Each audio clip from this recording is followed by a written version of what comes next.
효율적으로 전진하라. 네, 안녕하세요. 효진국어의 장희윤입니다. 오늘은 무소유, 트럭 아저씨, 원고지, 결혼 이렇게 네 작품 수필극을 볼 건데요. 아무래도 수필극이다 보니까 내용이 어렵지는 않아요. 현대소설에 비해서는 굉장히 좀 쉽게 접근할 수 있을 것 같은데 먼저 다 읽어보셨다면요. 자, 그러면 먼저 법정스님의 무소유부터 들어가도록 하겠습니다. 법정스님의 무소유는요. 한마디로 딱 요약할 수 있어요. 한 문장으로. 크게 버리는 사람만이 크게 얻을 수 있다. 이게 말이 될까요? 논리적으로는 말이 안 되는데요. 그 안에는 굉장히 심오한 진리가 담겨 있죠. 우리가 이런 거를 역설이라고 얘기하는데요. 자, 크게 버리는 사람만이 크게 얻을 수 있다. 역설. 자, 그러면 왜 크게 버려야지만 크게 얻을 수가 있느냐? 자, 이 법정스님이 난초를 하나 가지고 있었는데 그 난초를 가지고 있다 보니까 그 소유에 대해서 집착을 하게 되더라는 거죠. 그래서 외출을 했다가도 난초 때문에 집에 돌아오게 되고 이런 괴로움을 겪고 나서 깨달으신 거죠. 난초 소유한다는 것은 집착이 되는 거고 집착하면 괴로움이 된다. 그러니까 내가 그것을 버릴 때야 홀바분한 것을 느낄 수가 있다라는 거죠. 자, 그러면 본문에서 일단 좀 확인을 할게요. 자, 이제 난초를 놓고 간 그 경험을 얘기를 하는데, 이때야 문득 생각이 난 것이다. 자, 무엇이 생각났냐면 연약한 난초를 햇볕에다가 두고 온 일이 생각이 난 거죠. 그 난초라는 식물은요 굉장히 까다로워요. 물을 너무 많이 주면 뿌리가 썩고요. 햇볕을 너무 많이 주면 얘가 짝짝 갈라지고요. 근데 햇볕에다가 그냥 이걸 두고 왔으니 큰일 났죠. 난초를 뜬에 내놓은 채 온 것이다. 모처럼 보인 찬란한 햇볕이 돌연 원망스러워졌다. 뜨거운 햇볕에 있을 난초잎이 눈에 아른거려서 더 이상 지체할 수가 없었다. 그러니까 결국에는 이 소유에 대한 어떤 집착이야. 소유에 대한 집착이 뭘로? 괴로움이 되는 거죠. 그쵸? 자, 허둥지둥 그 길로 돌아와서 아니나 다를까 잎은 축 늘어져 있었다. 안타까워하며 샘물을 길어다 죽여주고 했더니 겨우 고개를 들었다. 하지만 어딘지 생생한 기운이 빠져버린 것 같았다라는 거죠. 그러니까 소유해서 집착하게 되고 이게 결국 괴로움으로 이어지는 이 과정이 이제 난초의 경험을 통해서 느껴지게 되는 거죠. 나는 이때 온몸으로 그리고 마음속으로 절절히 느끼게 되었다. 집착이 곧 괴로움인 것을. 그렇다. 나는 난초에게 너무 집념해 버린 것이다. 이 집착에서 벗어나야겠다고 생각했다.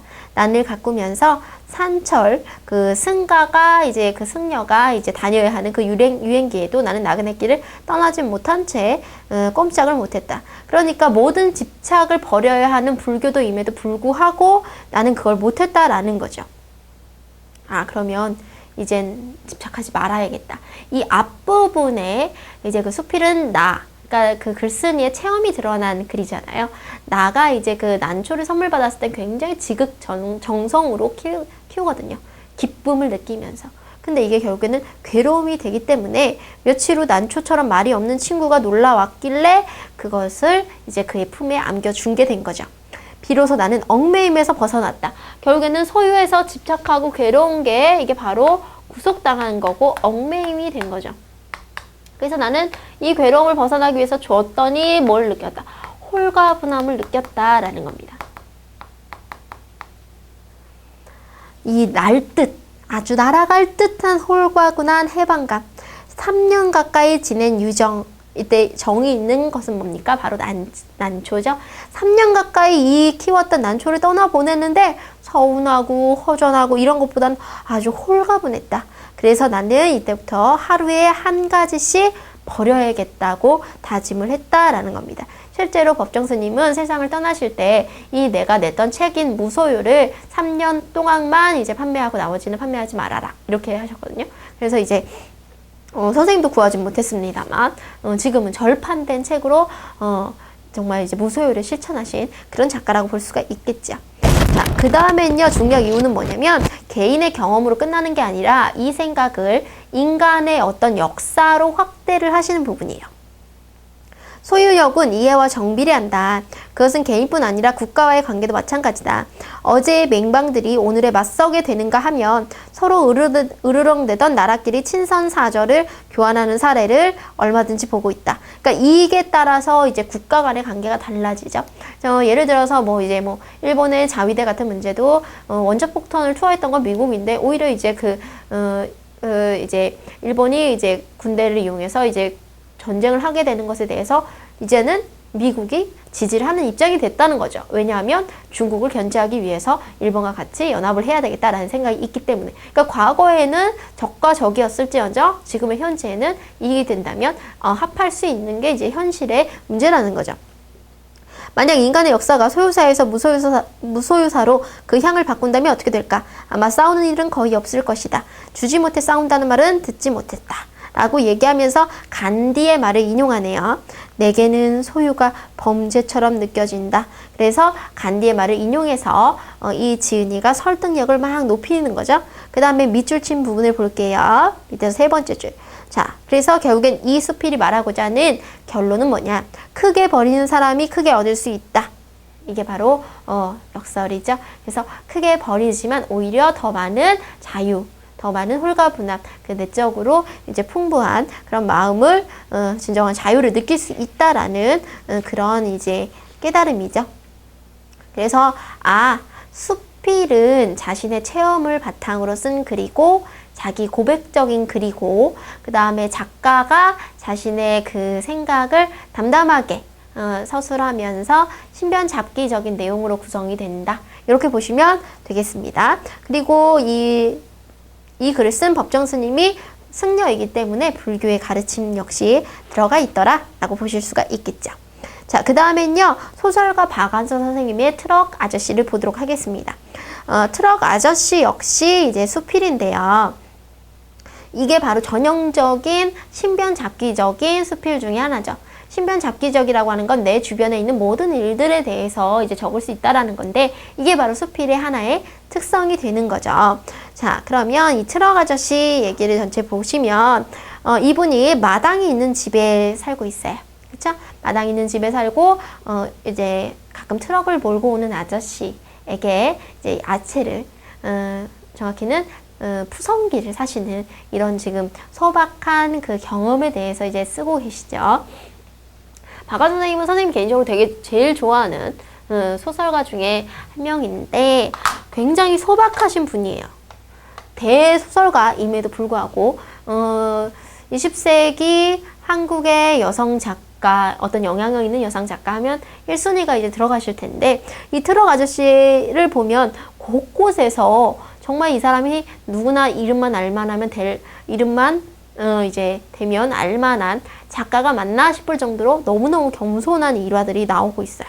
겸손한 그 생각을 하시는 일화들이 나오고 있는데, 본문을 보면서 보도록 할게요. 마당이 있는 집에 산다고 하면 다들 채소를 심어 먹을 수 있어서 좋겠다고 부러워한다. 나도, 자, 이제 1인칭 나가 드러나네요. 근데 이제 얘는 경험을 바탕으로 쓴 수필이기 때문에 글쓴이 자신이구나 이렇게 볼 수 있겠죠. 첫 해에는 열무하고 고추를 심었다. 그러나 매일 하루 2번씩 오는 채소 장수 아저씨가 단골이 되면서 채소 농사가 시들해졌고 작년부터는 아예 안 하게 되었다. 그러니까 이분은 사실 돈 때문이 아니라 그 단골을 위해서 딱히 그 농사를 하지 않는 거죠. 트럭에다 각종 야채와 과일을 싣고 다니는 순박하고 건강한 아저씨는 싱싱한 채소를 아주 싸게 판다. 이 이제 작품 창작의 계기가 되는 아저씨인데요. 멀리서 그 아저씨가 트럭이 싣고 온갖 채소를 외치는 소리가 들리면 뭐라도 좀 팔아줘야 될 것 같아서 마음보다도 먼저 엉덩이가 들썩들썩한다. 그래서 이분이 정말로 그 다른 사람에게 인정이 많은 그런 성격임이 드러나죠. 오죽했으면 트럭 아저씨가 이제 야채, 양파 사세요 뭐 이렇게 얘기하는 것에 내가 저거 사줘야지 이렇게 하시는 정도죠.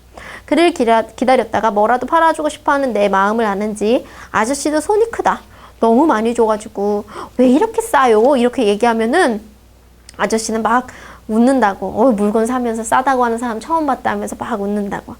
내가 싸다는 건 물가에 의해서 그렇다는 소리지 얼마가 적당한 값인지 알고 하는 소리는 물론 아니다. 그러니까 세상 이치에 밝아서 이게 마트에서는 얼마고 이 사람이 얼마에 팔고 이래서가 아니라 그 푸근한 인심에 이제 굉장히 이렇게 많이 줘도 되나 이렇게 느껴가지고 얘기하시는 거죠. 그러니까 글쓴이의 성격은 굉장히 좀 계산적이지 않고요. 감성적인 것 같아요. 그러니까 보통 사람들은 굉장히 계산적이고 이기적인데 그렇지 않고 소녀 같은 아직 순수함이 있는 좀 감상적인 성격인 거죠. 자, 그래서 트럭 아저씨는 다듬지 않은 채소를 넉넉하게 주기 때문에 그걸 손질하는 것도 일이다. 많이 주는 것 같아도요, 다듬고 놓고 나면 그게 그거예요. 라고 우리 식구들이 내 수고를 별로 달가워하지 않죠. 그러니까 그 다른 식구들은 이분은 계산적 이기적이지 않은데 다른 식구들은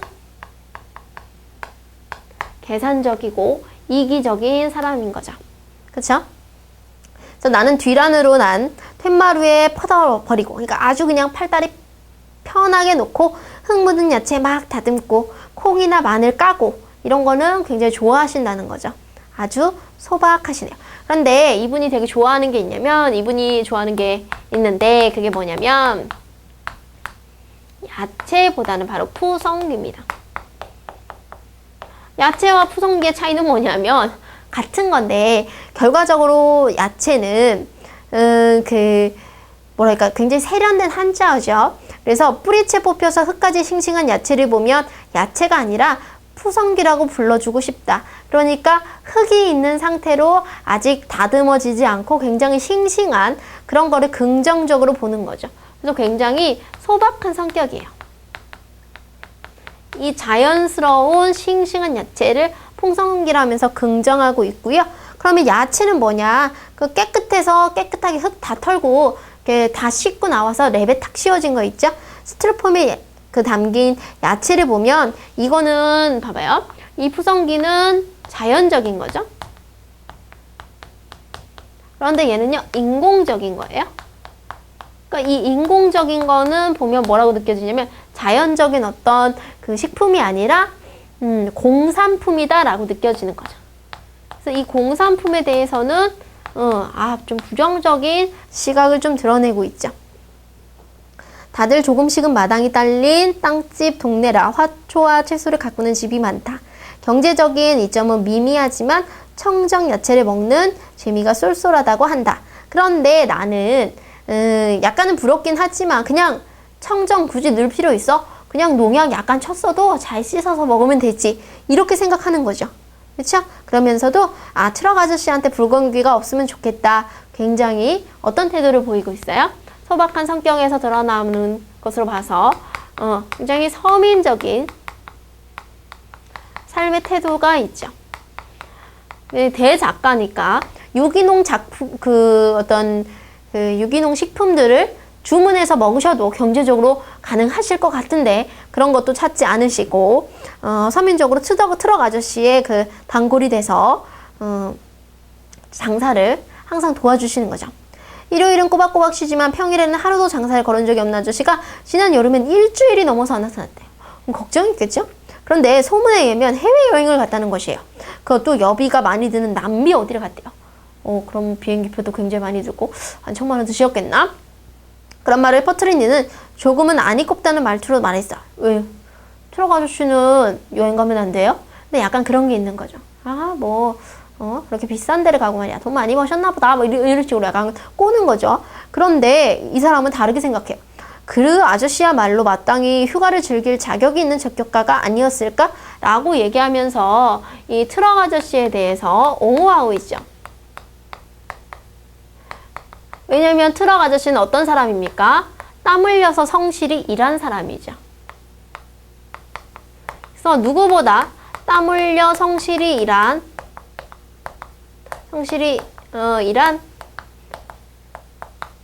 트럭 아저씨를 옹호하고 있습니다.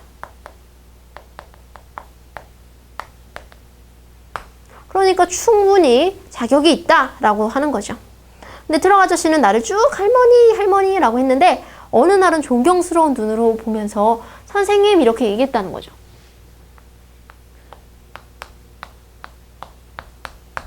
이 트럭 아저씨가 나에게, 이 박완 선생님이죠. 이 작가 박완서에게 선생님, 할머니에서 선생님 이렇게 부르기 시작한 거죠. 그런데 나는 내가 작가라는 걸 알아보는 사람을 만나면 무조건 피하고 싶은 못난 버릇이 있는데 진짜 못난 게 아니고요. 이 사람은 어떤 성격이에요? 아주 겸손한 거죠.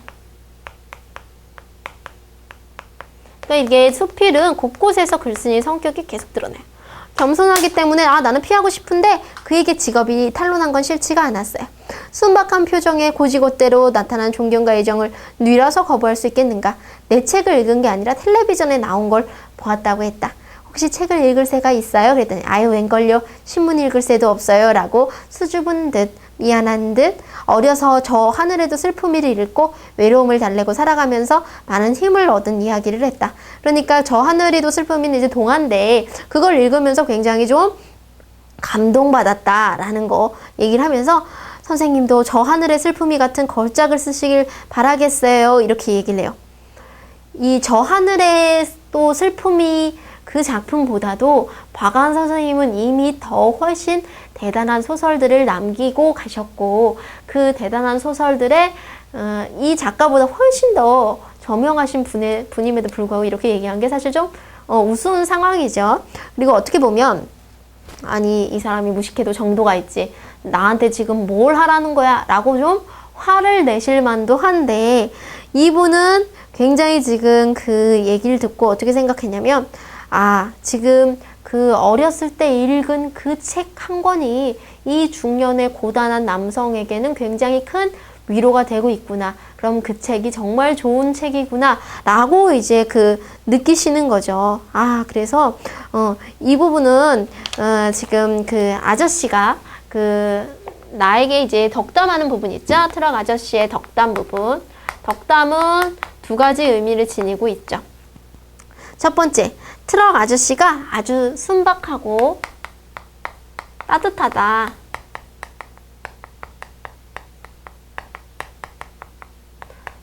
순박하고 따뜻한 태도가 드러나 있고요. 그 다음에 유명 작가한테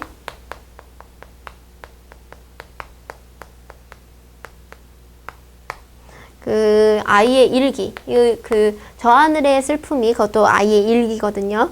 저 하늘에도 슬픔이와 같은 아이의 일기와 같은 글을 쓰라는 아이러니죠. 이 아이러니와 웃김, 해학성이 드러나고 있다. 이렇게 보실 수가 있는 거죠. 그래서 나는 그의 덕담을 고맙게 간직하기로 했다 라고 얘기하고 고단하고 외로운 사람에 대해서 굉장히 좀 어떤 그 힘을 줄 수 있는 그런 마음을 지닌 대작가 이제 박완서 선생님의 그 트럭 아저씨 수필을 보았습니다. 그래서 정말 그 어떤 자연 또 사람에 대해서 시선이 따뜻하구나 라는 걸 우리가 느낄 수가 있겠죠. 자, 이번에는요, 이근삼의 원고지를 보도록 하겠습니다. 자, 앞에 두 작품은요, 수필이었습니다. 글쓴이의 체험을 드러내는 수필이었는데요. 이근삼의 원고지는 희곡입니다. 여러분, 원고지 보시면, 원고지 어떻게 생겼어요? 이렇게 규격화가 딱딱 맞고, 빈틈이 없이 빼곡한 그러니까 이 원고지 같은 삶이라는 건 굉장히 좀 어떤 그 규격화되고 고정적이고 답답하고 그런 이제 그 상황이 원고지와 같은 거죠. 그래서 이 원고지가 주고 있는 어떤 제목적인 상징성을 여러분들 좀 보셔야 될 것 같아요. 원고지 첫 번째 일단 제목의 상징성.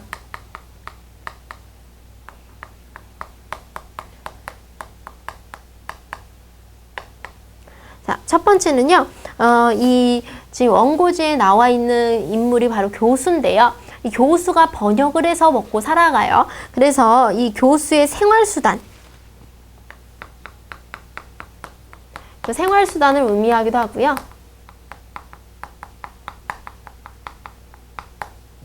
이 교수가 그 글을 가지고 번역하면서 살아간다는 그 생활수단의 동시에 신분을 표현하는 거죠.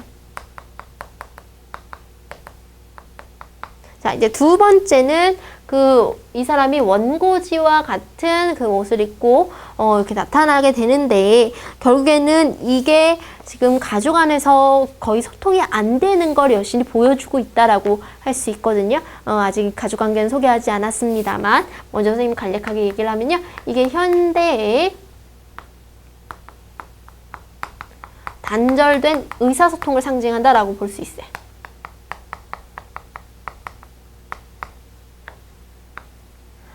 세 번째는 이때 정형화되고 기계적으로 반복되는 현대인의 일상이다.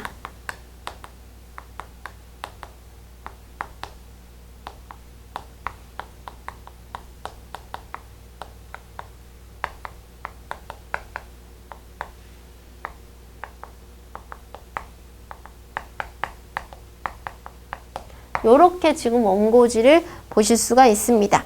자, 그러면 이제 앞부분을 좀 보도록 하죠. 그 앞부분 줄거리를 통해서 본문을 좀 보도록 합니다. 이 가족은요, 4명의 사람이 나오는데, 교수의 부인 처, 그리고 이 사이에 나온 딸과 아들, 장녀와 장남, 이렇게 아들과 딸이 있습니다. 앞부분은 줄거리. 막이 오르면 장녀가 등장해서 관객들에게 가족을 소개하고 장남도 자신을 소개한다. 계속하여 원고지를 붙여 만든 양복을 입고, 자, 지금 교수가 원고지를 붙여 만든 양복을 입어요. 거기에서 상징하는 건 왠지 원고지처럼 빽빽한 삶, 그쵸? 숨 쉴 수 없는 그런 좀 단절되고 힘든 삶을 살아가게 있겠구나라고 생각이 들죠. 허리에 쇠사슬을 두른 교수가 나와서 사회와 가정에서 일상화된 구속된 삶을 살아가는 모습을 보여주고, 처는 그러한 교수에게 계속 번역일을 재촉한다. 교수는 이성이 마비된 일을 혼란스러운 모습을 보인다.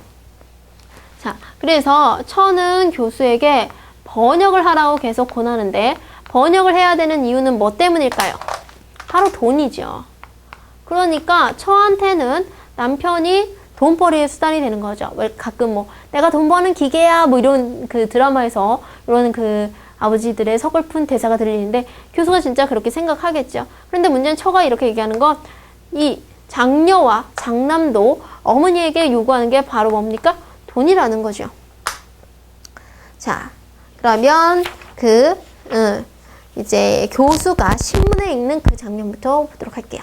신문을 혼자 읽는다. 참 비가 많이 왔군. 강원도 쪽에 눈이 굉장한 모양인데 또 살인이야? 이번엔 2살 난 애가 자기 아비를 죽였대. 지푸자가 동대문을 들이받아 동대문이 완전히 무너졌군. 지푸자는 도망가 버리고, 이것 봐, 내 개성을 잃은 노동자라는 번역품이 착취사에서 다시 나왔어. 착취사는 뭡니까? 뭔가 노동을 착취하는, 그러니까 그 제목 자체도 굉장히 상징적이죠. 착취를 하는 그게 나왔어. 이 시가 또 당선됐군. 신경통에 듣는 한약이 새로 나오는데 끔찍해라. 남편이 자기 아내에게 또 매를 맞았어. 이런 식으로 신문을 읽고 있어요. 신문의 내용이 어때요? 점점 굉장히 전체적으로 다 부조리한 현실을 드러내고 있는 거죠. 그랬더니 처가 신문지를 딱 한 장 집더니, 아유, 그 옛날 신문이에요. 오늘 건 여기 있는데. 라고 보고, 아유, 3년 전 신문을 읽고 있구나. 라고 하고 올해 걸 다시 읽는데 내용이 뭐예요? 똑같습니다. 오늘 신문 이리 주시오. 참 비가 많이 왔군. 강원도 쪽에 눈이 굉장한 모양인데 살인이야. 2살 낸 애가 자기 아비를 죽였어. 그러면 결국엔 얘가 얘기하고 싶은 건 뭡니까? 그 신문을 통해서 3년 전과 지금의 신문의 내용이 동일하다는 건 매일매일 반복되는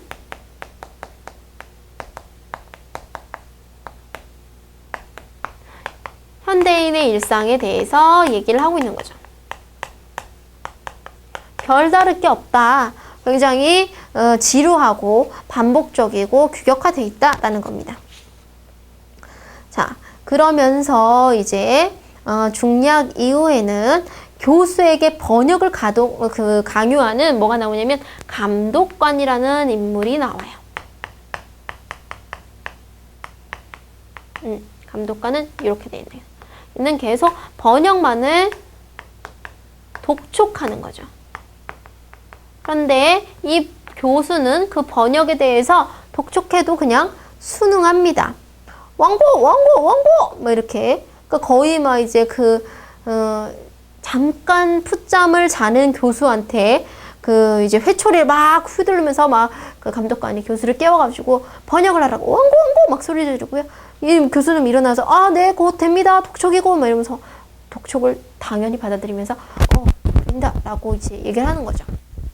그러면서 이유코 교수는 번역을 시작한다. 감독관이 창문을 닫고 사라진다. 처가 들어온다. 큰 자루를 손에 들고 있다. 그래서 번역한 것에 대해서 처는 그걸 막 주어요. 빨리빨리! 막 이렇게 얘기하고 교수가 말없이 쫙 찢어갖고 처한테 딱 넘겨주면 처는 빼앗듯이 딱 원고지를 가르쳐하면서 300칸! 이렇게 얘기하고 그 다음에 또 똑같은 걸 하면 600칸! 이런 식으로 900칸! 계속 그 사람의 원고지를 받아서 바로바로 돈으로 환산하는 거죠. 결국에는 가족한테 있어서 교수가 번역을 한다는 건 결국 한 300칸 정도의 어떤 의미밖에 되지 않는다. 그런 이제 돈으로 환산하는 그 어떤 현실의 압박을 지금 딱 보여주고 있죠. 자, 그 다음에 이제 중력 부분에 보면 뭐가 나오냐면요. 늘 번역하던 원고지에서 200자가 아니라 190자밖에 없는 원고지를 발견하게 되는데 거기에서 굉장히 가슴이 트이는 것 같은 기분을 느끼는 거죠.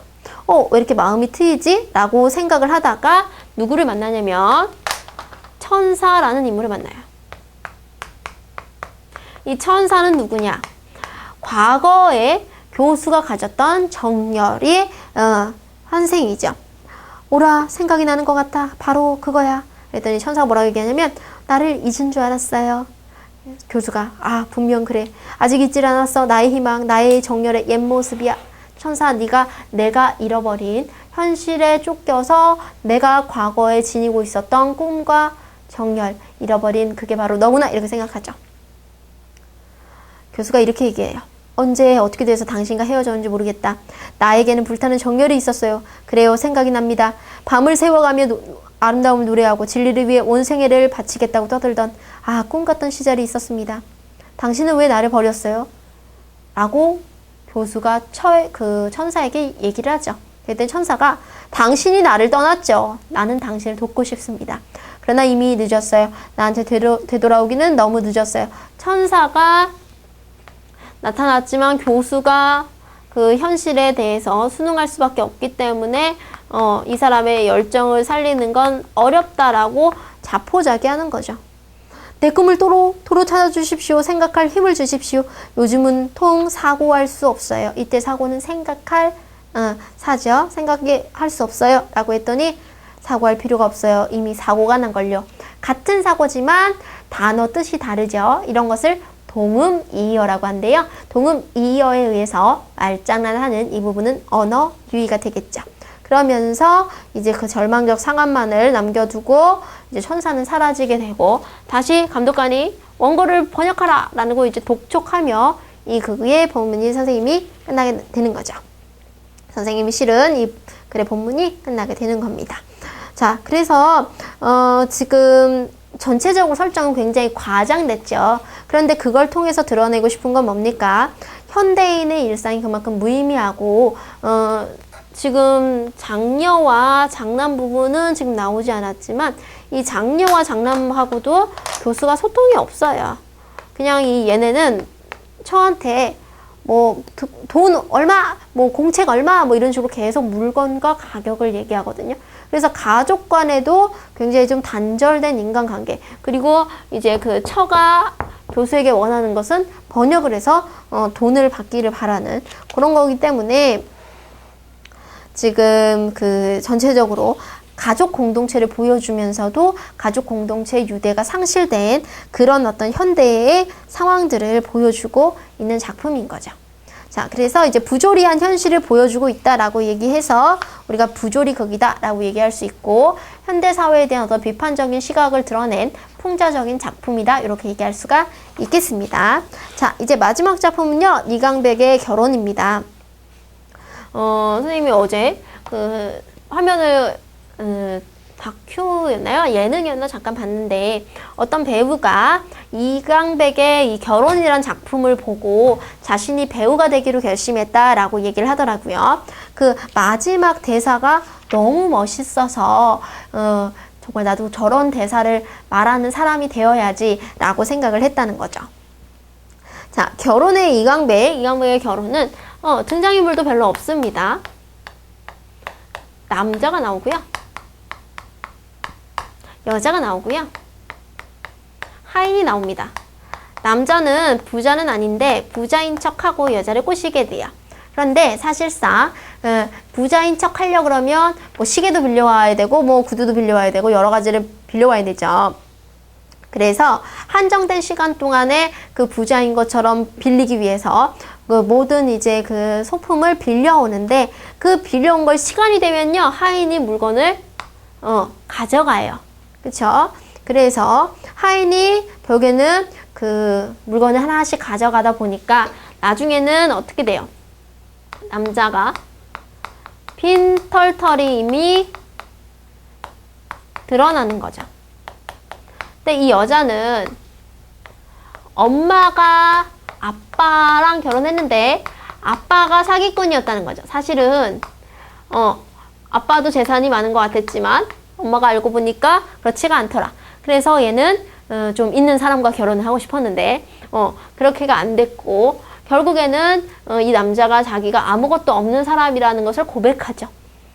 그런데 내가 너에 대한 사랑만큼은 정말 진심이야 라고 이제 고백을 하고 이제 정말 절대적인 소유는 없다. 관객 여러분도 절대적인 소유는 없으시잖아요. 라고 얘기하고 누가 뭘 가졌는가 보다는 내가 너에게 가지고 있는 뭐가 중요하다.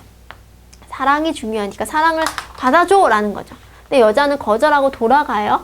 그러다가 이 하인이 마지막 남은 물건도 가져가고 남자에게 폭력을 가하려고 하자 다시 돌아갔던 마음을 돌이켜서 남자의 마음을 받아주고 결혼에 이르게 된다는 거죠.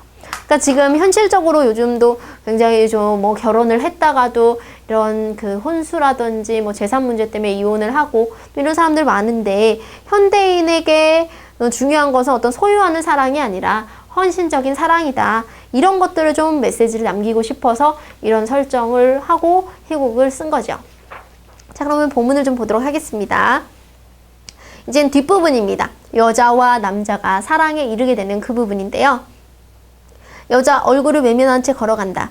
하인 서서히 그 무더운 구둣발을 이끌고 남자에게 다가온다. 그러니까 이제 그 남자를 뻥 하고 차버릴 그 순간이 되는 거죠. 남자는 뒷걸음질을 친다. 그는 마지막으로 절규하듯이 여자에게 말한다. 덤, 나는 가진 것이 하나 없습니다. 모두 빌렸던 겁니다. 그런데 덤, 당신은 어떻습니까? 당신이 가진 건 뭡니까? 이 남자가 여자를 덤이라고 불러요. 그죠? 이제 남자가 지금으로 덤 이렇게 부르면서 당신은 어떠냐? 당신이 가진 건 뭐냐? 무엇이 정말 당신인 거냐? 내가 소유하지 못한 건 있지만 정말 당신한테도 소유의 의미를 한번 생각해봐라 라고 질문을 계속 던지는 거죠. 자, 그러면서 이 하인을 통해서 남자가 물건을 빌리는데 그 남자가 사실 물건을 빌렸던 건 누구 거라는 거예요? 관객 거라는 거예요. 이 굉장히 실험적이죠. 그래서 관객의 참여가 유도가 된 현대극입니다. 그래서 넥타이를 빌렸던 남성 관객에게 다가가서 내 말을 들어보십시오. 그럼 당신은 나를 이해할 거요. 내가 당신에게서 넥타이를 빌렸을 때 내가 당신 물건을 어떻게 다뤘었어? 험하게 썼어? 망가뜨렸어? 안 했죠. 오히려 빌려니까 소중하게 했다가 돌려드렸죠. 덤, 당신은 내 말 들었어요. 여기 증인이 있습니다. 내가 증인 앞에서 약속을 하면서 내가 덤 당신을 세상에게서 빌리는 그동안에 소중하고 아껴서 언젠가 시간이 되면, 이때 시간은 죽음이죠. 이별의 순간이 되면 당신을 공손하게 되돌려 주겠다. 그렇죠? 그러니까 결국에는 삶이라는 것, 삶에서 뭔가를 소유한다는 것은 뭐라고 생각하는 거예요? 덤이라고 생각하는 거죠. 자, 그래서 덤 동그라미 칠게요. 결국에는요, 우리가 끊임없이 소유하려고 하려고 욕심 부릴 필요 없다는 거예요. 우리가 하나씩 두 개씩 갖고 있는 거, 그거 자체, 인간을 살아가는 그 자체가 우리가 덤이라는 거죠. 작가가 생각하는